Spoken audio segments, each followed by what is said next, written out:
I feel like those three things create a interesting little recipe for your internal team to embrace this versus fear it. Hit it! That's what I'm talking about. Wait!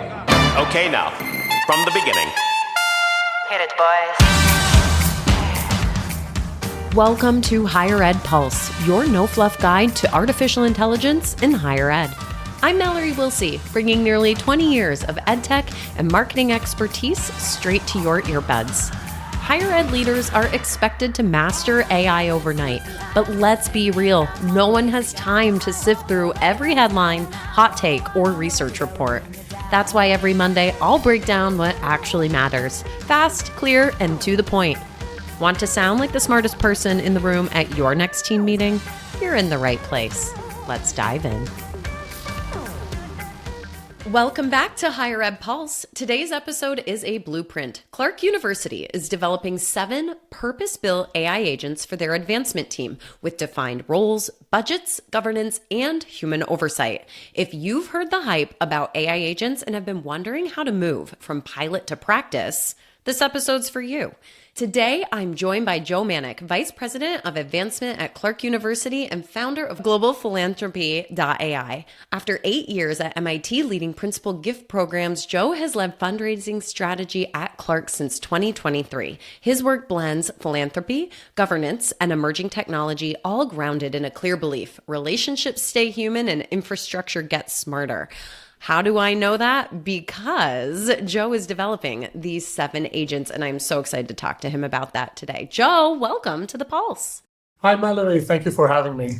All right. So we have to confess something to our listeners. Before we hit record, you were telling me about your unique relationship with rotten tomatoes. Yeah. So we were talking about what do we do for fun, and I really respect and appreciate great shows and the ratings and the rankings from places like Rotten Tomatoes. But when things get really tough, or I'm having a tough week or a tough day, I usually look at Rotten Tomatoes upside down and really look at the worst shows ever. And I pick a movie or a show that I really have no attachment to. I don't care about finishing it or not. And it's so therapeutic. It's so helpful. I feel great doing that. I mean, you said it was like your form of meditation, and that resonated with me. I was like, we all have our unique forms of meditation, and terrible television is such a good one. It's amazing. And you're literally just living the moment and so invested in that 1 hour what's going on.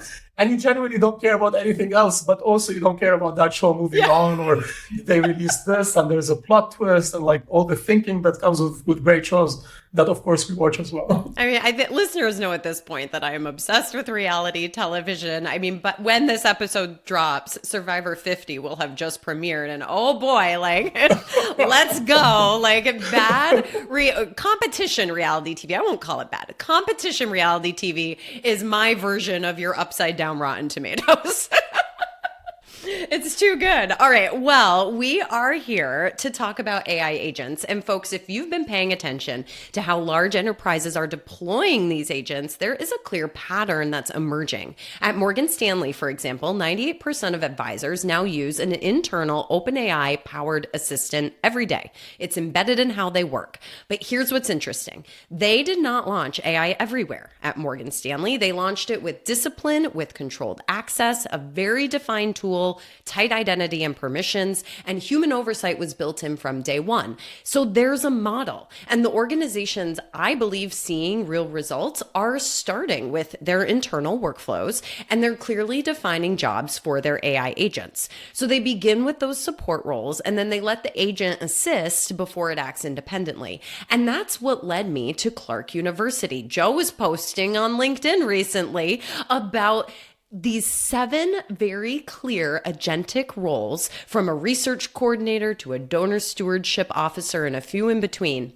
But how did he choose them? How is he evaluating partners? What are the guardrails he's going to put in place? When I saw his post on LinkedIn, these were the questions that immediately came into my mind. And that is why I knew we needed to get Joe on this podcast so that we could dig into his process and really learn in a higher ed context, how can you build AI agents to support your internal team? So Joe, I have to imagine that you didn't just wake up one day, look at your upside down Rotten Tomatoes list, sip your coffee, and say, today I'm going to build 7 AI agents. So, right. So like, let's step back, because I have to imagine you were evaluating that things were happening inside your shop that led you to this. What was it?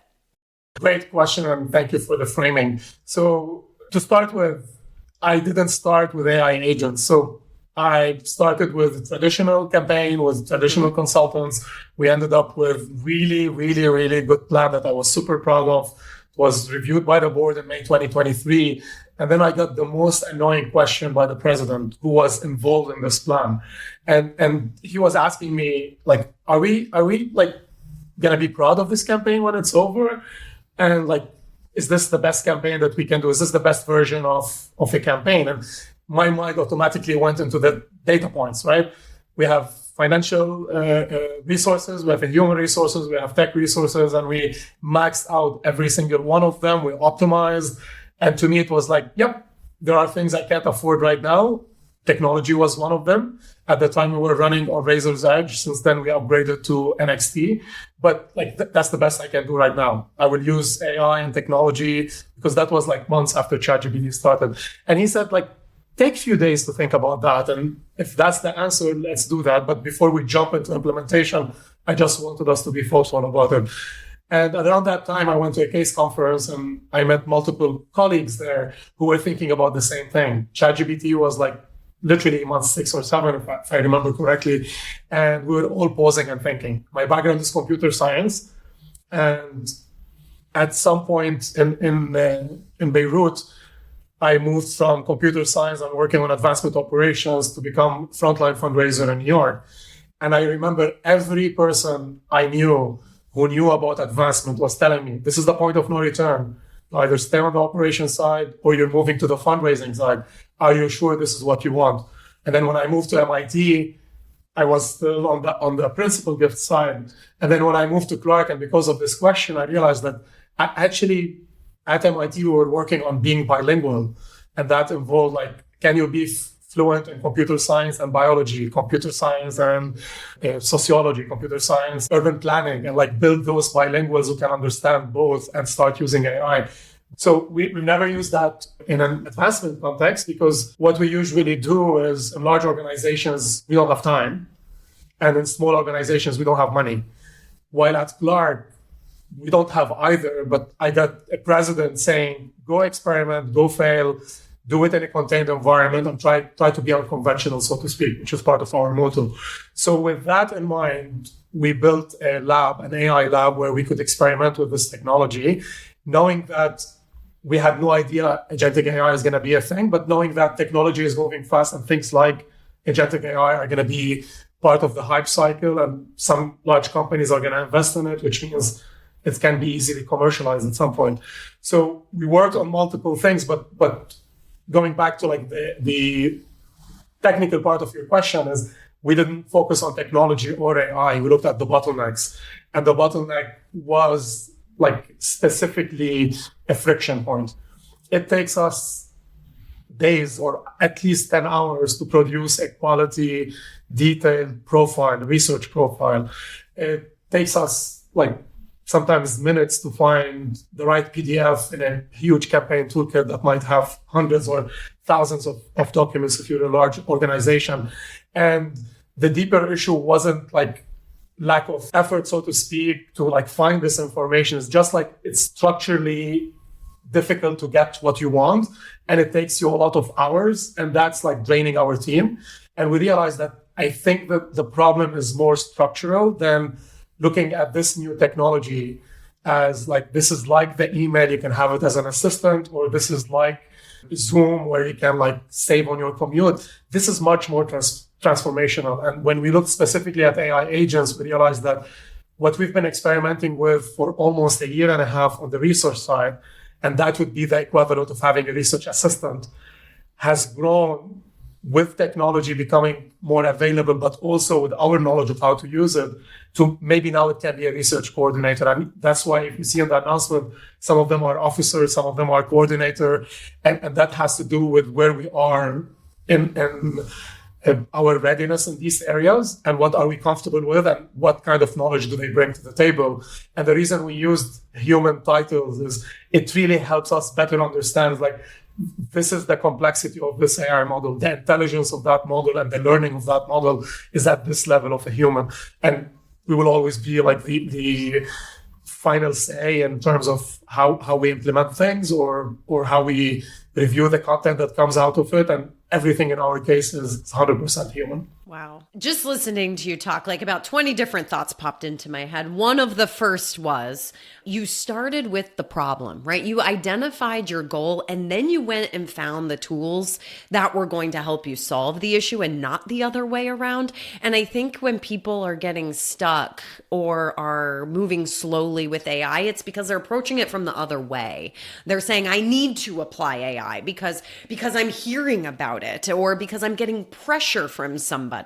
And they're not being as thoughtful as what you just articulated. So that was so fascinating. And another stat that you said stuck out to me too, that you might spend 10 hours or multiple days just doing research. And we know an agent can do it in the background while your humans are off doing other things. I mean, the incredible amount of time that this is going to save your team is huge. And I have to wonder if the combination of like your thoughtful framing with the clear, like you must be clearly articulating these benefits to your team members, and even the psychology behind naming the agents with human roles. I feel like those three things create a like interesting little recipe for your internal team to embrace this versus fear it. And I'm just curious if you could sound off on that. Yeah, I completely agree on that. The adoption part of any technology has ups and downs. So the first few times, like we adopted some tools, like everyone else was doing, automating contact reports, summarizing next steps, etc.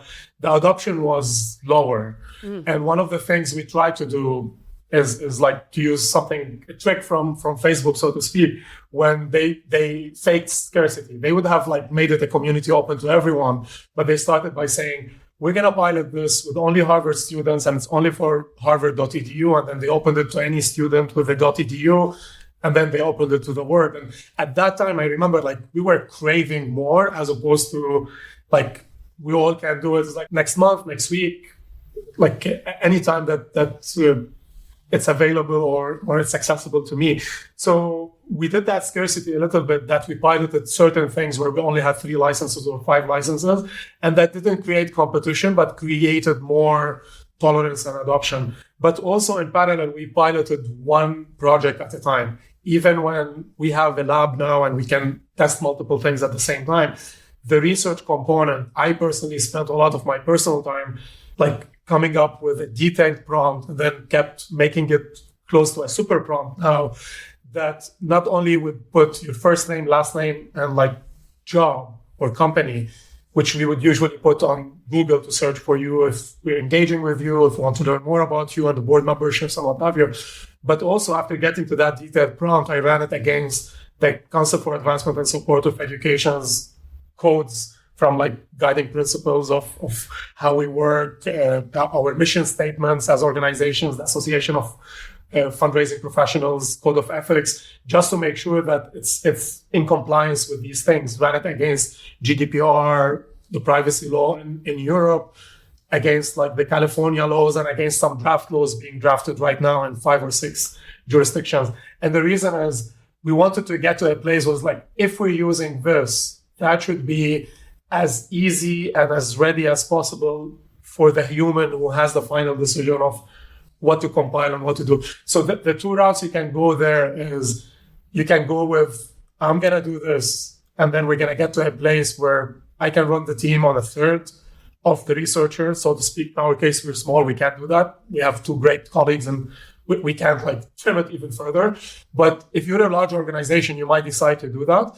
We went with the exact opposite approach. And I believe, and I hope my team agrees and my colleagues agree, that we actually are getting to a place where what we want is that same human colleague who used to have the bandwidth to do 50 high quality, in-depth reports for the president a year to do 2,500 or 2,400 for every single volunteer, young alum, or someone that when we're engaging them, we're trying to learn as much as we can on them, their interests, and try to like make their experience as meaningful as we can. So giving everyone the royal treatment that we usually get to our top donors or the top 50 donors and give it to everyone else. So we're trying to scale our impact as opposed to trim the team. And the team is seeing that more and more, I hope, but like I'm seeing that also with how they're adopting it and testing things on their own as well. Yeah, that's incredible.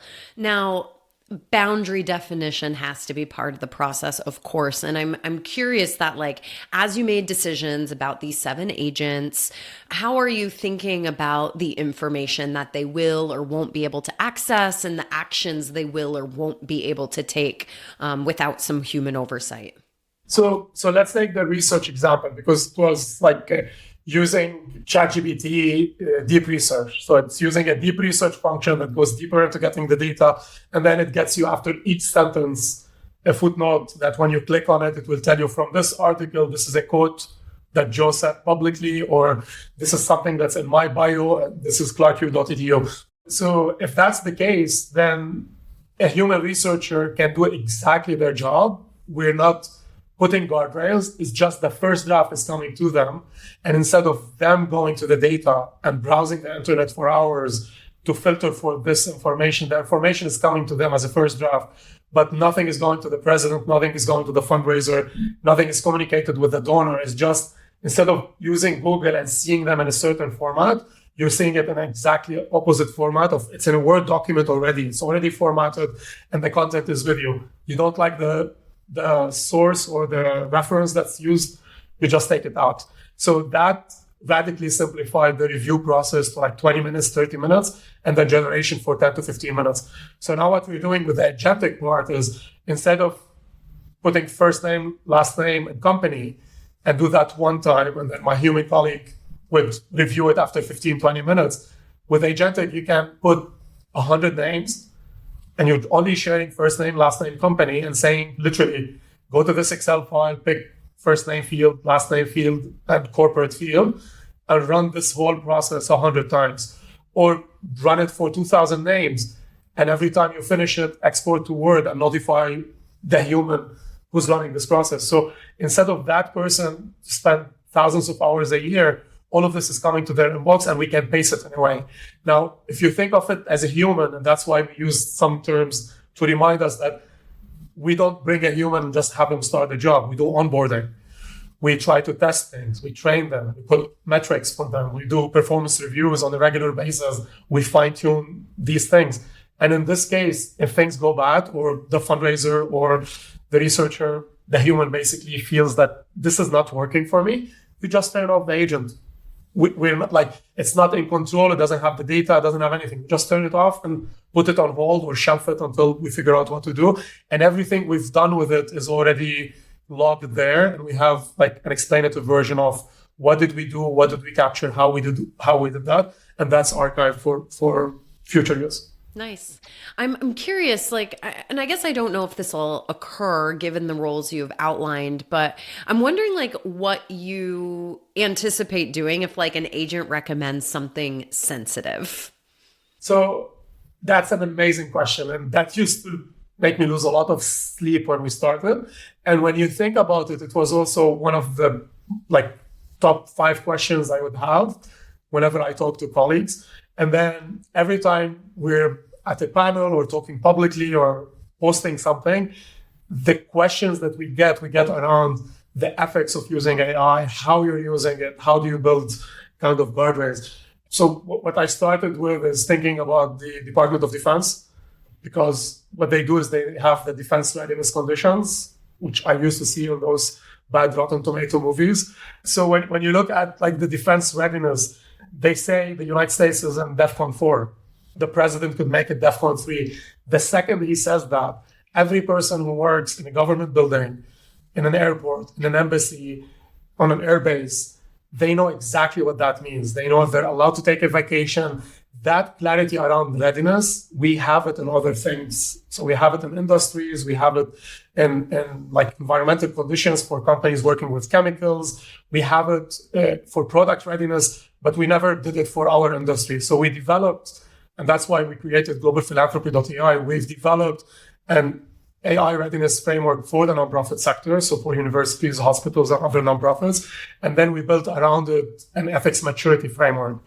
And then if you answer 25 questions or so on each one of them, or if you just look at the chart and you can see where you are, you can think of like basically what's the next step for you.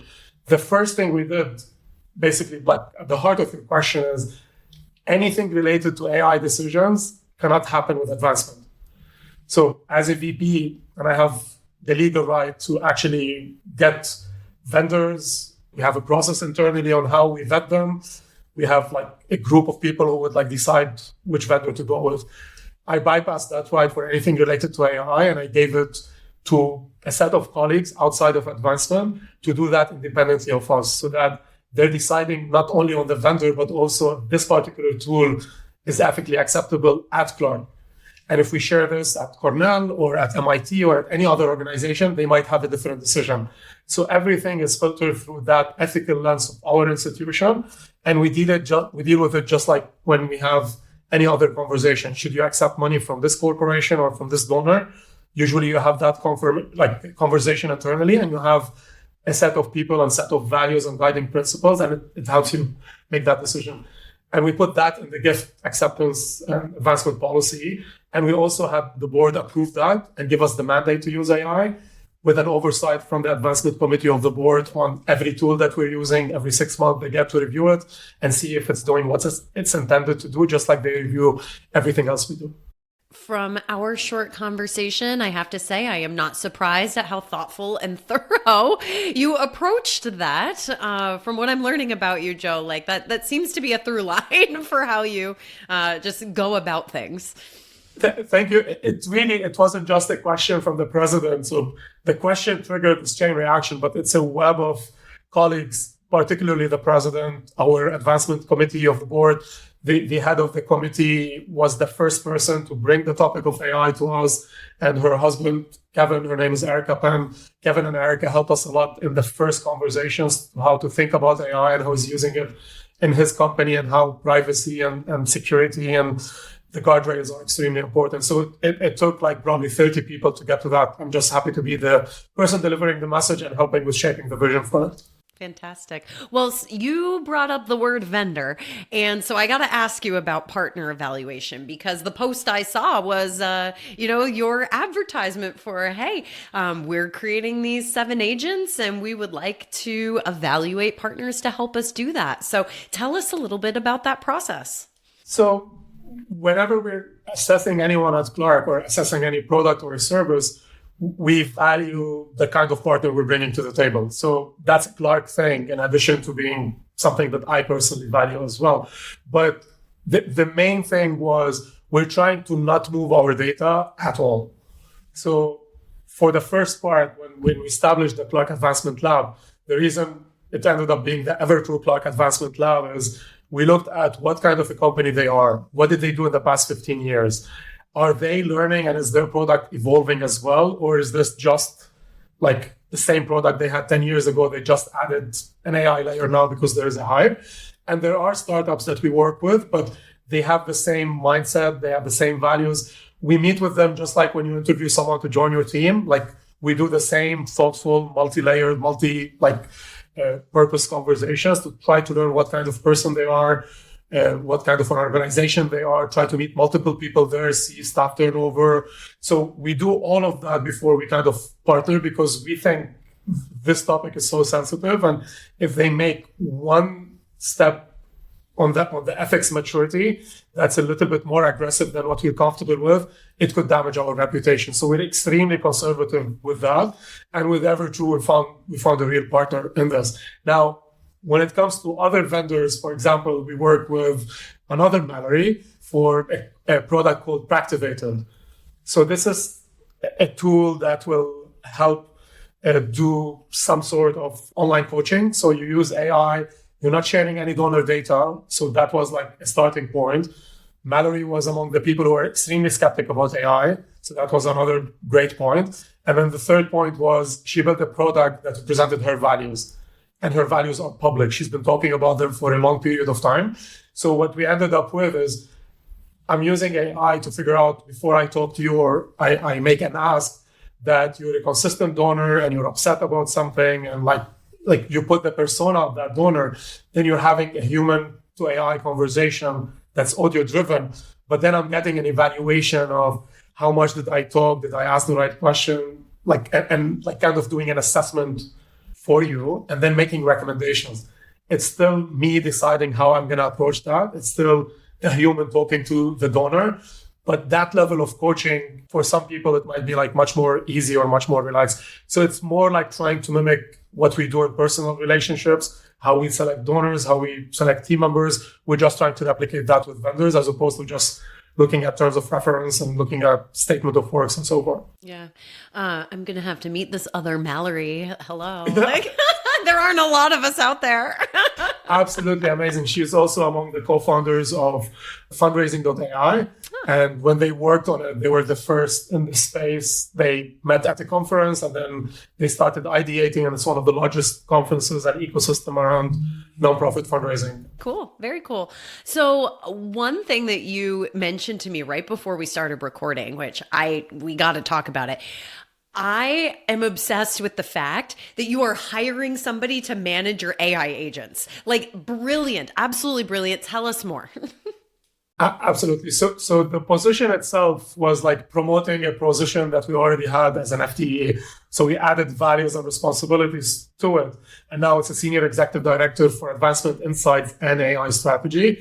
As I mentioned earlier, I've been doing this kind of on the side, enjoying the design part of it. My weekends, like this is what I do for fun. But at the same time, like we have to institutionalize that beyond the lab and beyond the tools that we're using. And we're launching a campaign in May. So I need to have the whole lab be run by one person. And now that we're hiring 7 AI agents, those agents have to have direct human oversight. And the oversight has to happen from 2 layers. One, from someone who understands the technology, and we're hoping to hire someone who gets the technology. And then the person who's the last interface before that is being used, whether with a senior officer or internally, or being used with a donor or an alumni volunteer.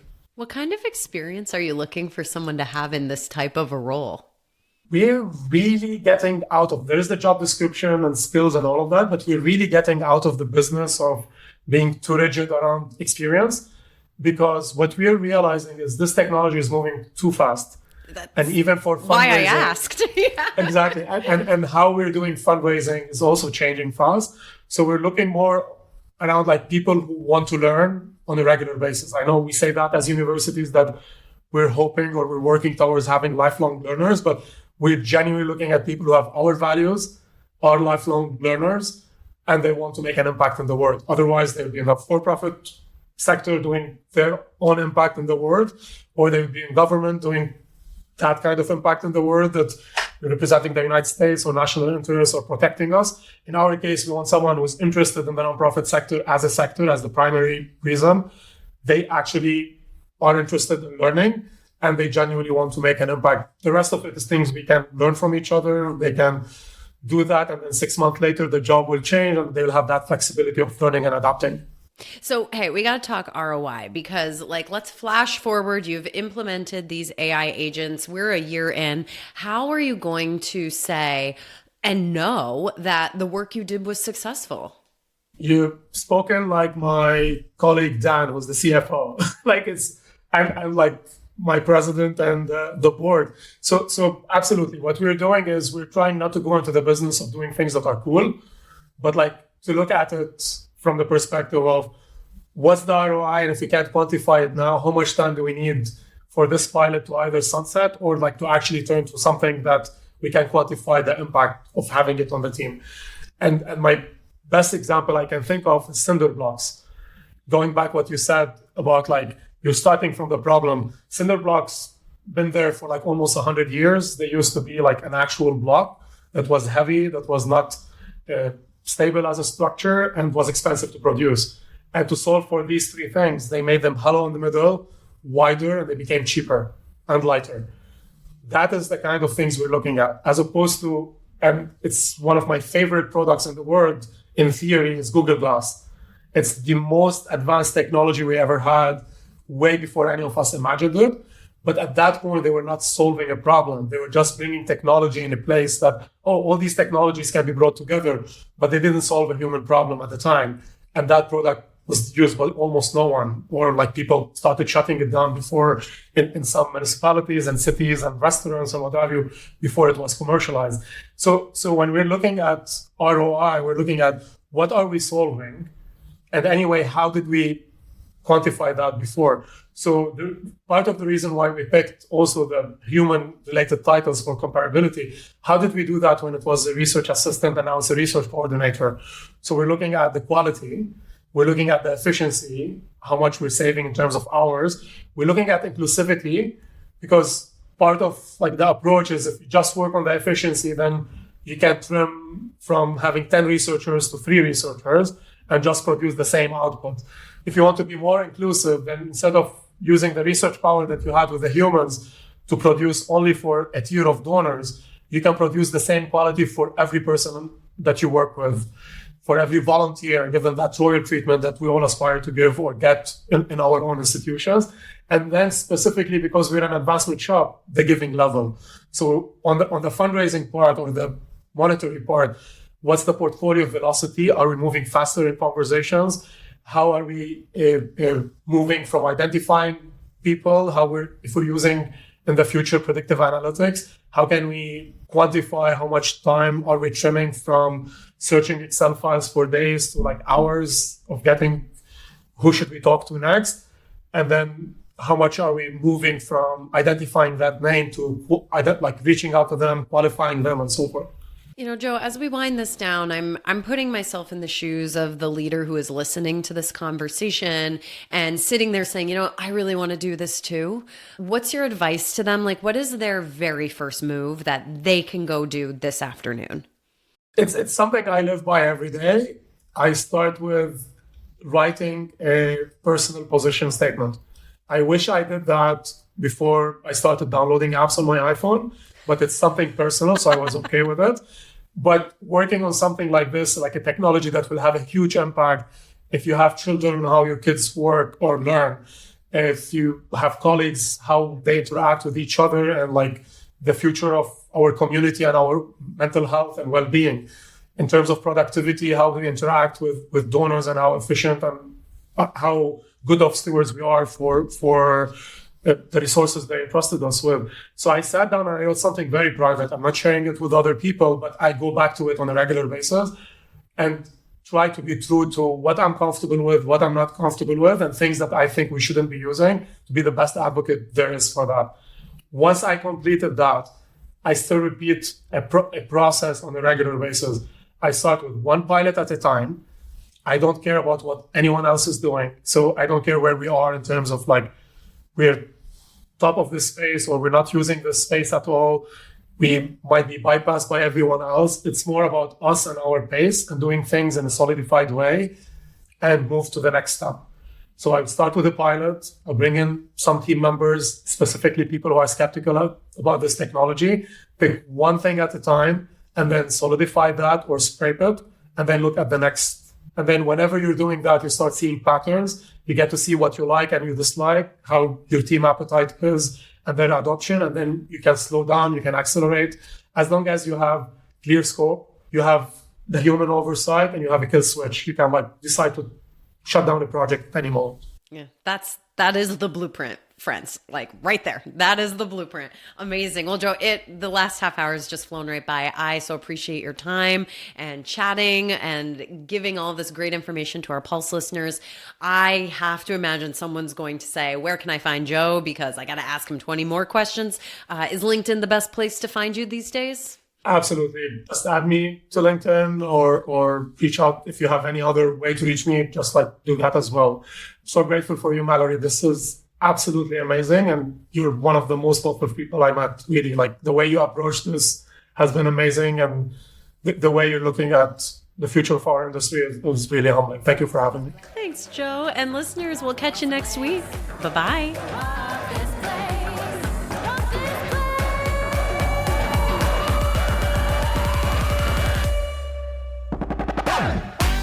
Thanks for listening to the Higher Ed Pulse. The show is a proud member of the Enrollify Network, home to Higher Ed's largest collection of podcasts.